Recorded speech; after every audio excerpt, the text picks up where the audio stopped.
ഇനി ഇരട്ടി വെള്ളവും കൂടി ചേർത്ത് മുളക് തൈകളുടെ ചുവട്ടിൽ ഒഴിച്ചു കൊടുക്കും. ആഴ്ചയിലൊരിക്കൽ ഈ മിശ്രിതം മുളക് തൈകൾക്കൊഴിച്ചാൽ ആരോഗ്യത്തോടെ തൈകൾ വളർന്നു വന്ന് നിറയെ പൂവിടുകയും ധാരാളം മുളക് ലഭിക്കുകയും ചെയ്യും. മുളക് തൈയിലെ ഇലകളും തണ്ടുകളും നല്ലവണ്ണം നനയത്തക്ക വിധം നനച്ചു കൊടുക്കുക. എൽച്ചിമോസ് വ്ലോഗ്സിലേക്ക് ഏവർക്കും സ്വാഗതം. മുളക് ചെടിയിലെ മുരടിപ്പ് മാറി ചെടി നിറയെ പൂവിടാനുള്ള ടിപ്സാണ് ഇന്നത്തെ വീഡിയോ. നമ്മുടെ പാചകത്തിൽ നിന്ന് ഒഴിച്ചുകൂടാനാവാത്ത ഒന്നാണ് ഈ പച്ചമുളക്. എല്ലാ ദിവസവും നമുക്കാവശ്യമായി വരുന്ന ഒന്നാണിത്. നമ്മൾ വാങ്ങുന്ന പച്ചമുളകിൽ കീടനാശിനി കൊടുത്ത് വളർത്തിയ പച്ചമുളകായിരിക്കും നമുക്ക് ലഭിക്കുക. അതുകൊണ്ട് നമുക്കാവശ്യമുള്ള പച്ചമുളക് നമ്മൾ സ്വയം നട്ട് വളർത്തിയാൽ വിഷമയമില്ലാത്ത പച്ചമുളക് നമുക്ക് കഴിക്കാം. നമ്മുടെ ആരോഗ്യത്തിന് അത് നല്ലതാണ്. മുളക് ചെടിയെ ബാധിക്കുന്ന ഒന്നാണ് ഈ മുരടിപ്പ് രോഗം. മുളക് ചെടികളിൽ മിക്കതും പൂവിട്ട് തുടങ്ങുമ്പോൾ അതിനോടൊപ്പം വരുന്ന ഇലകളും മുരടിച്ചതായിരിക്കും. അതിനുശേഷം വരുന്ന ഇലകളും മുരടിക്കുകയും ക്രമേണ തണ്ടിനെ ബാധിക്കുകയും ചെയ്യും.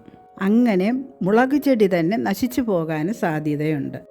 ഇതിന് ഞാൻ ചെയ്യുന്നത് 24 മണിക്കൂർ പഴക്കമുള്ള പുളിച്ച കഞ്ഞിവെള്ളം ഇരട്ടി വെള്ളവും കൂടി ചേർത്ത് ആഴ്ചയിൽ 3 ദിവസം മുളക് ചെടിയിലെ ഇലകളും തണ്ടുകളും നല്ലവണ്ണം നനയത്തക്ക വിധം നനച്ചു കൊടുക്കും.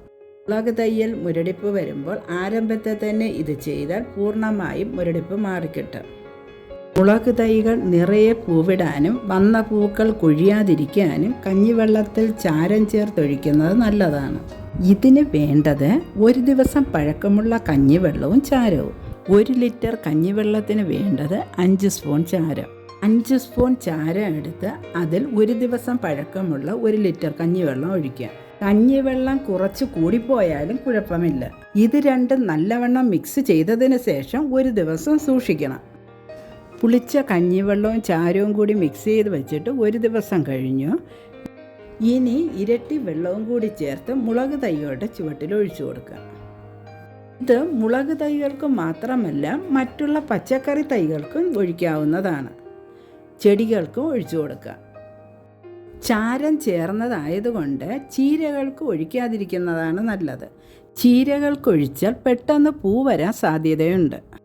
ആഴ്ചയിലൊരിക്കൽ ഈ മിശ്രിതം മുളക് തൈകൾക്കൊഴിച്ചാൽ ആരോഗ്യത്തോടെ തൈകൾ വളർന്നു വന്ന് നിറയെ പൂവിടുകയും ധാരാളം മുളക് ലഭിക്കുകയും ചെയ്യും. കഞ്ഞിവെള്ളത്തിൽ 75% അടങ്ങിയിട്ടുള്ളത് സ്റ്റാർച്ചാണ്. ഇത് ചെടികളെ പുഷ്ടിയോടെ വളരുവാനും സഹായിക്കും. കഞ്ഞിവെള്ളം പുളിക്കുമ്പോൾ കാൽസ്യം ഉണ്ടാകും. ആഴ്ചയിൽ 1 ദിവസം കഞ്ഞിവെള്ളത്തിൽ ഇരട്ടി വെള്ളവും കൂടി ചേർത്ത് ചെടികളുടെ ചുവട്ടിൽ ഒഴിക്കുകയാണെങ്കിൽ മണ്ണിലെ പോഷകങ്ങളെ എളുപ്പത്തിൽ വലിച്ചെടുക്കാൻ ചെടികളെ സഹായിക്കും.